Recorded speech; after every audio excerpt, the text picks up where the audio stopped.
c'est scandaleux de désindexer leurs pensions. C'est scandaleux aussi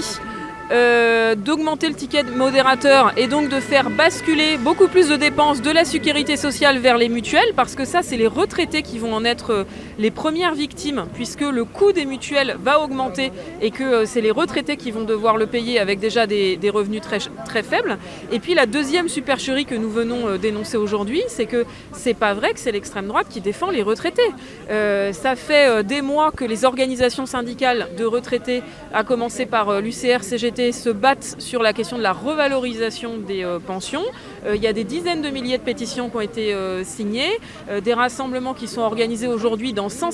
quasiment 150 endroits en France, et c'est bien la mobilisation des retraités qui fait la différence et qui permet de gagner, certainement pas des calculs opportunistes et politiciens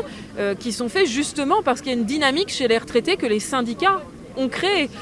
Donc il faut bien être au clair là-dessus, ce sont les syndicats qui défendent les retraités, et la preuve, c'est les syndicats qui sont présents aujourd'hui jusqu'au bout pour exiger cette revalorisation des pensions et dénoncer les économies sur le dos du monde du travail et des retraités en particulier. Le gouvernement a quand même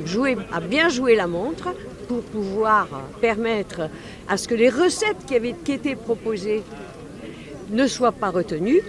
que ça soit transmis au Sénat pour des mesures drastiques supplémentaires, et aujourd'hui, avec un 49.3 qui dénie toute démocratie, nous imposer le régime d'austérité qu'ils ont